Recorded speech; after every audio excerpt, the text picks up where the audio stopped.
Merhabalar.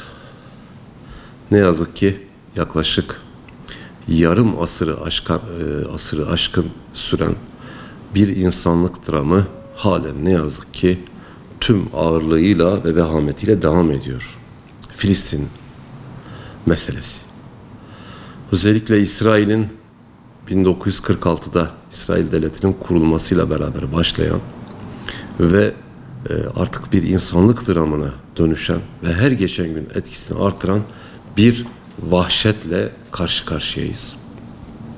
Özellikle 2023 Ekim yılından bu yana bu insanlık dramı, bu insanlık vahşeti, hatta tabiri caizse bir soykırım şeklinde devam eden bir şiddet, bir baskı ve bir insanlık dışı olaylar devam ediyor.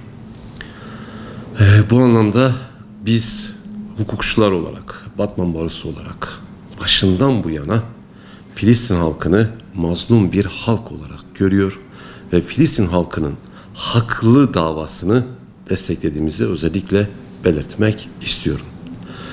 Batman Barosu kuruluşundan bu yana ki biz 1991 yılında kurulduk. Sadece Batman Barosu değil, ülkemiz genelinde ve ülkemizin dışında devam eden bütün hukuksuzluklara karşı sesimizi yükselttik, mücadelemizi sürdürdük. Bunu da yapmaktan imtina etmeyeceğiz. Bugünün önemli konulardan biri Filistin halkının haklı davası ve 2023 yılı Ekim ayından bu yana devam eden ve tabiri caizse Gazze kısmının, Gazze şeridinin artık bir açık hava hapishanesine dönüşmeye başladığını görüyoruz. Evet, ortada bir insanlık dramı var, bir vahşet var.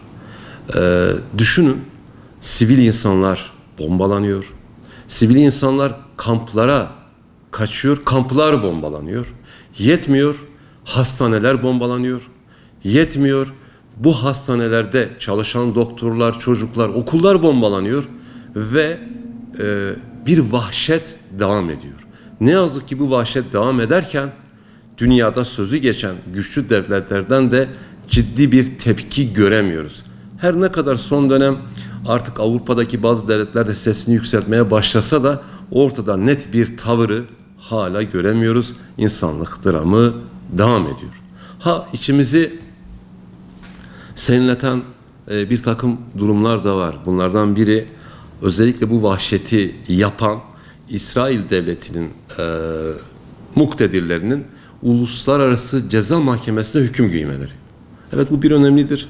Yani olaya hukuki bir bakışta baktığımızda önemlidir. Çünkü ne yazık ki bu İsrail Devleti tarafından artık kabul edilmiş Cenevre Sözleşmesi, İnsan Hakları Evrensel Beyannamesi'nin 3 ve 25. maddeleri, Birleşmiş Milletler Şartı'nın 1 ve 2. maddeleri tamamen ihlal edilmişti. Bu anlamda Uluslararası Ceza Mahkemesi tarafından İsrail devlet yetkililerinin hüküm giymesi önemlidir ve değerlidir. Çünkü İsrail devleti biraz önce bahsettiğim uluslararası sözleşmelerin pek çok maddesinde ihlal ettiler. Nasıl ihlal ettiler? Çatışmalarda sivil halk dışı faktörler ayrımına gitmediler. Sivil halka da bombalar yağdırıldı. Düşünün, biraz önce tekrar ettim ama tekrara kaçmak adına, ki bence önemli olduğu için söylüyorum. İnsanlar kamplara kaçtılar, kampları bombaladılar. Tedavi gördükleri hastaneler bombalandı, okullar bombalandı. İşte bunlar, bu bahsettiğim eylemler, biraz önce bahsettiğim uluslararası hukukta hak olarak görülen pek çok şeyin de ihlaline sebebiyet verdi ve devam ediyor. Ne yazık ki İsrail Devleti pervasızca bu ihlalleri devam ettirmeye devam ediyor. Evet, bu anlamda başvurular var. Hani Türkiye'de hukuk kurumları, Türkiye Barolar Birliği, baroların bir kısmı da başvurular yaptı. Biz de bir hazırlık içerisindeyiz. Evet, geç kaldığımızın farkındayız. Batman Barosu olarak biraz önce bahsettiğim mazlum bir halkın bu şekil hukuk dışı eylemlere maruz kalmasında elbette başvurularımız olması gerekiyor. Bunun da bir hazırlığı içerisindeyiz. İnsan Hakları Merkezimiz bir hazırlık yapıyor. Biz de bu işlenen savaş suçlarından kaynaklı olarak gerekli müracaatları yapmayı düşünüyoruz. Bu anlamda bir hazırlığımız var. Bu anlamda bu başvuruları yapan barolarımıza da ben teşekkürü bir borç biliyorum. Türkiye Barolar Birliği'ne teşekkürü bir borç biliyorum. Evet, biz hukuk kurumları durmamalıyız. Ortada bir insanlık tarafı var. Ortada savaş suçları var. Bununla ilgili hem sesimizi yükseltmeliyiz, hem buna ilişkin paneller düzenlemeliyiz, konferanslar düzenlemeliyiz ve uluslararası hukuk anlamında da gerekli başvuruları yapmalıyız. Batman Barosu olarak bundan kısa bir süre önce bu konuda bir panel düzenledik. Filistin halkına karşı işlenen insanlık suçları, savaş suçları bağlamında İsrail Devleti'nin kurulmasından bu yana ki süreci de dahil ederek, tarihi süreci dahil ederek panel düzenledik. Katılım da çok iyiydi. Batman ilinden ciddi bir katılım oldu. Buna ilişkin biz panelleri de düzenlemeye devam etmeyi düşünüyoruz.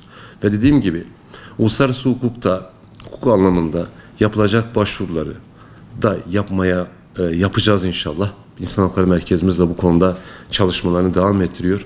Yani şunu özetle söylemek istiyorum. Batman Barosu mazlum Filistin halkının yanındadır. Yanında durmaya devam edecek. Onların haklı davasını takip etmeye ve desteklemeye devam edeceğiz. Yani şimdi şöyle biraz önce bahsettim. Savaşlarda, çatışmalarda sivil ve savaşan ayrımının mutlaka yapılması gerekiyor. Ama ne yazık ki Filistin'de, özellikle Gazze şehrinde buna kesinlikle uyulmuyor. Hani biraz önce bahsettim. Hastaneler bombalanıyor, okullar bombalanıyor. Hani siviller kamplara kaçıyorlar. Kamplar artık en güvenli alanlardır. Ama ne yazık ki kamplar bombalanıyor. Hiç kullanılmaması gereken, artık uluslararası sözleşmelerde kullanılması yasak olan savaş materyalleri kullanılıyor. Ki buna ilişkin başvurular da yapıldı ve Uluslararası Ceza Mahkemesi'nde İsrail'in devlet yetkilileri hüküm giydi. Kendilerinin bizzat savaş suçu işlediği artık bir mahkeme kararıyla da tanındı. Bir an önce bahsettim, tekrar edeyim. İsrail'in bu yaptığı eylemler Cenevre Sözleşmesi'ne aykırı, İnsan Hakları Evrensel Beyannamesi'nin 3. ve 25. maddelerini ihlal ediyor. Bunun yanında Birleşmiş Milletler Şartı'nın 1. ve 2. maddeleri de ihlal ediliyor. Zaten Uluslararası Ceza Mahkemesi tam da bunlara dayanak göstererek İsrail'in devlet yetkileri hakkında ceza kararı verdi. Çağrımız şu, yani hemen yanı başımızda savaş suçu işleniyor. Soykırım olarak nitelendirebileceğimiz şekilde bir hareket tarzı var. Belki de amaç ki bu konuşuluyor. Gazze şeridinin tamamen Filistinlerden arındırılması. Belki oraya da İsrail yerleşimcilerinin yerleştirilmesi. Aslında uzun vadeli bir plan. Hani insanların yerinden edilmesi. Bu da bir savaş suçları.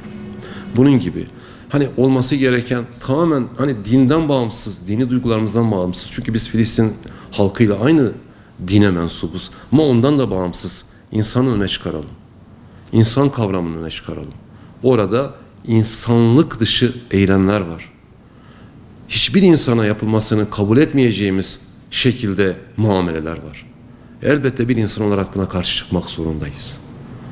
Dediğim gibi her şeyden bağımsız insan figürünü öne aldığımızda orada çocuklar, yaşlılar, hastalar ayrımı yapılmaksızın üzerlerine bomba yağdırılıyor. Elbette buna karşı durmalıyız.